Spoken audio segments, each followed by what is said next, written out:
जय श्री कृष्णा दोस्तों। आप सभी को उत्पन्न एकादशी व्रत की बहुत बहुत शुभकामनाएं। आज की वीडियो में आप लोग सुनेंगे उत्पन्न एकादशी व्रत की कथा। मार्गशीर्ष मास के कृष्ण पक्ष की एकादशी को उत्पन्न एकादशी का व्रत पूजन किया जाता है और इस पावन व्रत की कथा इस प्रकार से है। एक बार युधिष्ठिर महाराज जी ने भगवान श्री कृष्ण से पूछा, हे भगवान, पुण्यमयी एकादशी तिथि कैसे उत्पन्न हुई? इस संसार में ये क्यों पवित्र मानी गई तथा देवताओं को कैसे प्रिय हुई? तब श्री भगवान जी बोले, कुंती नंदन, प्राचीन समय की बात है। सतयुग में मुर्द नामक एक दानव रहता था। वो बड़ा ही अद्भुत, अत्यंत रौद्र और संपूर्ण देवताओं के लिए भयंकर था। उस काल रूपी दुरात्मा महासुर ने देवराज इंद्र को भी जीत लिया था और अपने अधीन कर लिया था। संपूर्ण देवता उससे परास्त होकर स्वर्ग से निकाले जा चुके थे और शंकित तथा भयभीत होकर पृथ्वी पर विचर रहे थे। एक दिन सभी देवता महादेव जी के पास गए। वहां इंद्र ने भगवान शिव के आगे सारा हाल कह सुनाया। तब देवराज इंद्र बोले, हे महेश्वर, ये देवता स्वर्गलोक से निकाले जाने के बाद पृथ्वी पर विचर रहे हैं। मनुष्य के बीच रहना इन्हें शोभा नहीं देता। हे देव, कोई तो उपाय बताएं। देवता किसका सहारा ले? तब महादेव जी ने कहा, देवराज, जहाँ सबको शरण देने वाली, सबकी रक्षा में तत्पर रहने वाले जगत के स्वामी भगवान गरुड़ ध्वज विराजमान है, वहां जाओ, वही तुम लोगों की रक्षा करेंगे। भगवान श्री कृष्ण कहते हैं, हे युधिष्ठिर, महादेव जी की ये बात सुनकर परम बुद्धिमान देवराज इंद्र संपूर्ण देवताओं के साथ क्षीर सागर में गए, जहां भगवान गदाधर सो रहे थे। इंद्र ने हाथ जोड़कर उनकी स्तुति की। इंद्र बोले, हे देवेश्वर, आपको नमस्कार है।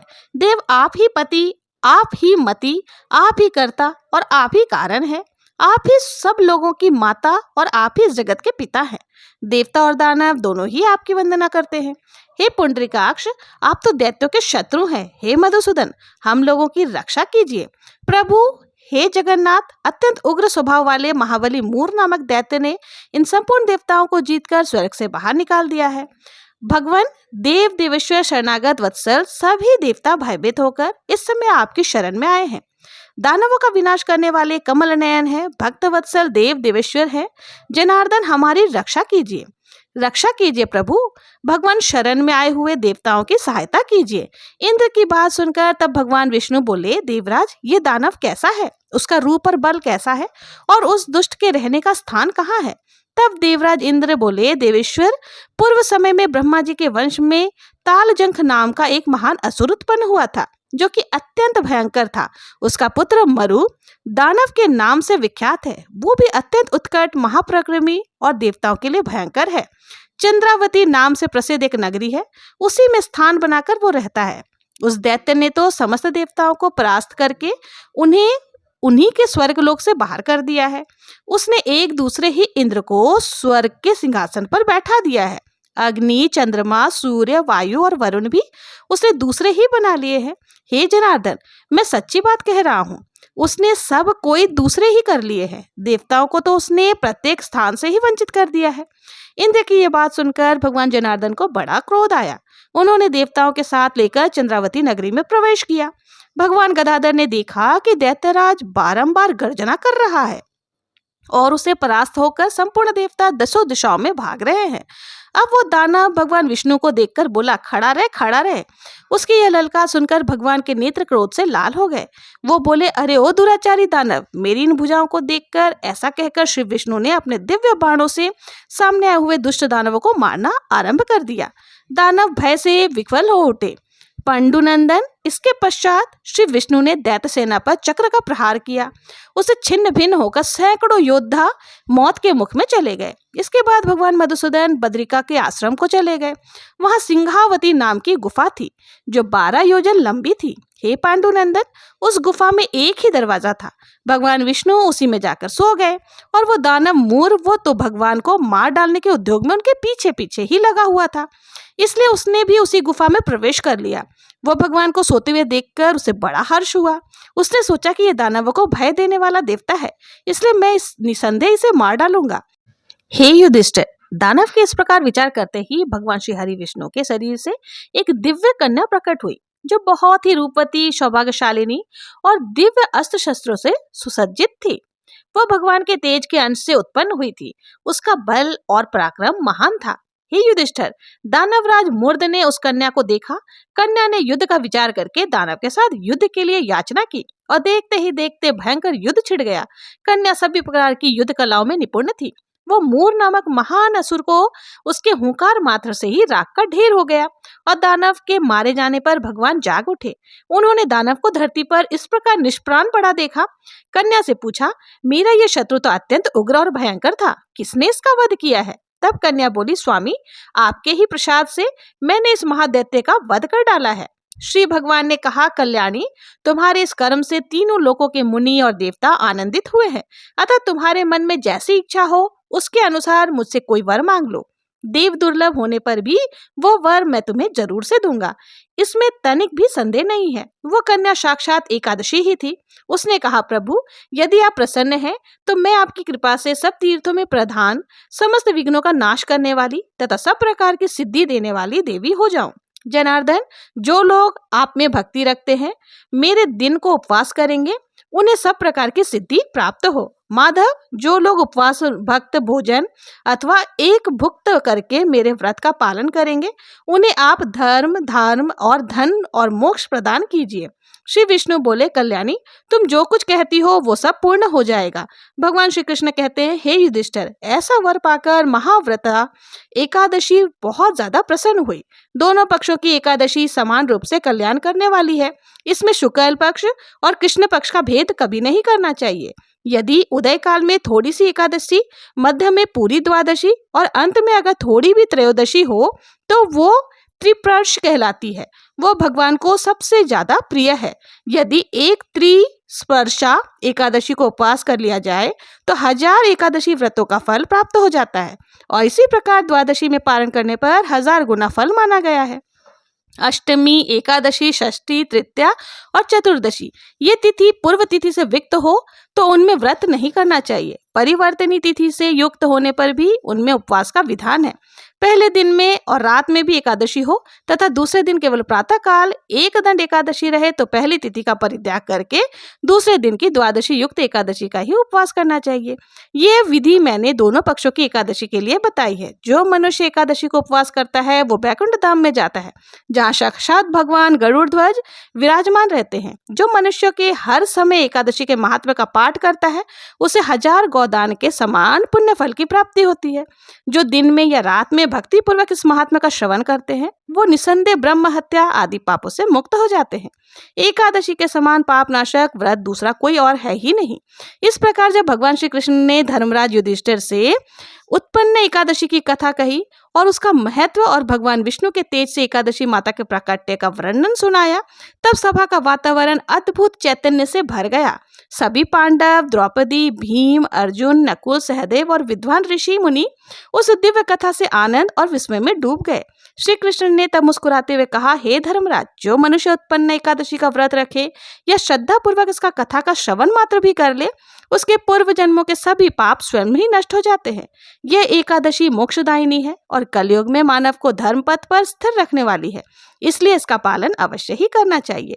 युधिष्ठिर महाराज ने हाथ जोड़कर कहा, हे मधुसूदन, यदि कोई मनुष्य व्रत रखने में असमर्थ हो परंतु मन से श्रद्धा और भक्ति के साथ केवल कथा का श्रवण कर ले तो क्या उसे भी व्रत का पुण्य प्राप्त हो सकता है?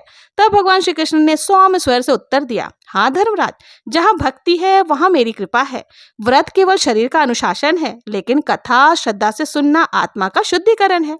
इस प्रकार कथा श्रवण के पश्चात धर्मराज युधिष्ठिर ने समस्त सभा के समक्ष घोषणा की, आज से हम और हमारे वंश में उत्पन्न एकादशी का व्रत कभी नहीं छोड़ा जाएगा। ये व्रत ही धर्मों का आधार है और मोक्ष का द्वार है। उनकी इस प्रतिज्ञा के साथ ही सभा श्री हरि विष्णु भगवान की जय, एकादशी माता की जय के दिव्य जय घोष से गुंजायमान हो उठी। कथा समाप्त होने के बाद श्री कृष्ण धीमे से मुस्कुराए, उनका पीतांबर लहराया और वो अपने दिव्य रथ पर आरूढ़ होकर द्वारका की ओर लौटने लगे। जाते हुए प्रभु ने पीछे मुड़कर केवल एक वाक्य कहा, युधिष्ठिर, स्मरण रखना, मन से किया गया उपवास ही सच्चा व्रत है और प्रेम से सुनी हुई कथा ही सच्ची साधना है। इन मधुर शब्दों ने उनके हृदय को भक्ति रस से भर दिया। इस प्रकार उत्पन्न एकादशी की कथा समाप्त हुई। हे उत्पन्न एकादशी माता, हे परम करुणामयी, श्री हरि विष्णु हम सबके मन में भी भक्ति का दीप जलाए रखना, हमारे भीतर के अंधकार वृत्तियों का नाश करना और हमें धर्म, प्रेम और सत्य के पथ पर चलने की शक्ति देना। अब आइए सुन लेते हैं तुलसी माता की कथा, क्योंकि जिस तरह से एकादशी व्रत भगवान विष्णु जी को प्रिय है, उसी तरह से एकादशी व्रत बिना तुलसी माता की कथा के अधूरा माना जाता है। आइए सुनते हैं तुलसी माता की कथा। कथा इस प्रकार से है। एक बार भगवान शिव ने अपने तेज को समुद्र में फेंक दिया। उसके एक महातेजस्वी बालक ने जन्म लिया। ये बालक जो कि आगे चलकर जालंधर के नाम से पराक्रमी दैत्य राजा बना। इनकी राजधानी का नाम जो कि जालंधर नगरी पड़ा। दैत्यराज कालनेमी के कन्या वृंदा का विवाह जालंधर के साथ हो गया। जालंधर जो कि महाराज था, अपनी सत्ता के मद में चूर होकर उसने माता लक्ष्मी को पाने की कामना से युद्ध किया, परंतु समुद्र से ही उत्पन्न होने के कारण माता लक्ष्मी ने उसे अपने भाई के रूप में स्वीकार किया। वहां से फिर पराजित होकर वो माता पार्वती को पाने की लालसा से कैलाश पर्वत पर पहुंच गया। भगवान देवादिदेव शिव जी का ही रूप धारण कर माता पार्वती के समीप गया, परंतु माता ने अपने योग बल से उसे तुरंत ही पहचान लिया तथा वहां से अंतर्धान हो गई। देवी पार्वती ने क्रुद्ध होकर सारा वृतांत भगवान श्री हरि विष्णु को सुनाया। जालंधर की पत्नी वृंदा अत्यंत ही पतिव्रता स्त्री थी। उसी के पतिव्रत धर्म की शक्ति से जालंधर ना तो मारा जाता था और ना ही पराजित होता था। इसलिए जालंधर का नाश करने के लिए वृंदा के पतिव्रत धर्म को भंग करना बहुत ही जरूरी था। इसी कारण भगवान विष्णु ऋषि का भेष धारण करके वन में पहुंचे। वहां वृंदा अकेले ही भ्रमण कर रही थी, वहां घूम रही थी। भगवान के साथ दो मायावी राक्षस भी थे, जिन्हें देखकर वृंदा भयभीत हो गई। ऋषि ने वृंदा के सामने पलवे दोनों को भस्म कर दिया। उनकी शक्ति को देखकर वृंदा ने कैलाश पर्वत पर महादेव के साथ युद्ध कर रहे अपने पति जालंधर के बारे में पूछा। ऋषि ने अपने माया जाल से दो वानरों को प्रकट किए। एक वानर के हाथ में जालंधर का सिर था तथा दूसरे के हाथ में धड़ था। अपने पति की यह दशा को देखकर वृंदा मूर्छित होकर वहीं पर गिर पड़ी। होश आने पर उन्होंने ऋषि रूपी भगवान से विनती की कि वे उसके पति को जीवित करे। भगवान ने अपनी माया से पुनः जालंधर का सिर धड़ से जोड़ दिया, परंतु वह स्वयं भी उसी शरीर में प्रवेश कर गए। वृंदा को इस छल का जरा भी पता न चला। जालंधर बने भगवान के साथ वृंदा प्रतिव्रता सा व्यवहार करने लगी, जिससे उसका स्त्रीत्व भंग हो गया। ऐसा होते ही वृंदा का पति जालंधर जो कि भगवान शिव से युद्ध कर रहा था, वह युद्ध में हार गया और मारा गया। इसे सारे लीला का जब वृंदा को पता चला तो वो बहुत ज्यादा क्रुद्ध हो गई और क्रुद्ध होकर भगवान विष्णु को जो कि शिला होने का श्राप दे दिया तथा स्वयं भी सती हो गई। जब वृंदा भस्म हुई, वहां पर तुलसी का पौधा उगा। भगवान विष्णु ने वृंदा से कहा, हे वृंदा, तुम अपने अस्तित्व को कारण मुझे लक्ष्मी से भी अधिक प्रिय हो गई हो। अब तुम तुलसी के रूप में सदा ही मेरे साथ रहोगी। जो मनुष्य मेरे शालिग्राम रूप के साथ तुलसी का विवाह करेगा, पूजा करेगा, उसे इस लोक और परलोक में विपुल यश की प्राप्ति होगी। जिस घर में तुलसी होती है वहां पर यम के दूत भी असमय कभी नहीं आ सकते। गंगा व नर्मदा के जल में स्नान तथा तुलसी का पूजन बराबर माना जाता है, चाहे मनुष्य कितना भी पापी क्यों ना हो। मृत्यु के समय जिसके प्राण मंजरी रहित तुलसी और गंगा जल मुख में रखकर निगल जाते हैं, वह पापों से मुक्त होकर बैकुंठ धाम को प्राप्त होता है। जो मनुष्य तुलसी व आंवले की छाया में अपने पितरों का श्राद्ध करता है, उसके पितृ भी मोक्ष को प्राप्त हो जाते हैं। इस प्रकार जो भी सच्ची भक्ति भावना से और श्रद्धा के साथ भगवान विष्णु का पूजन करते हैं, भगवान विष्णु को तुलसी दल अर्पित करते हैं, भगवान शालिग्राम का पूजन करते हैं, माता तुलसी का पूजन करते हैं, तो भगवान शालिग्राम के साथ माता तुलसी का विवाह संपन्न कराते हैं, उन्हें यश की प्राप्ति होती है तथा सभी प्रकार के पापों का नाश होता है तथा सभी प्रकार के मनोरथ सिद्ध होते हैं। तो प्रेम से बोलिए भगवान विष्णु की जय, माता लक्ष्मी की जय, तुलसी माता की जय। तो दोस्तों, ये थी तुलसी माता की कथा और उत्पन्ना एकादशी व्रत की कथा। आप लोगों को कथा कैसी लगी? अगर ये वीडियो आप लोगों के लिए जरा भी उपयोगी हो तो प्लीज मेरे चैनल को सब्सक्राइब जरूर से करें, ज्यादा से ज्यादा लाइक और शेयर भी जरूर से करें। मिलते हैं नेक्स्ट वीडियो में किसी और व्रत कथा के साथ। तब तक के लिए जय श्री कृष्णा, जय श्री हरि विष्णु, जय माँ तुलसी।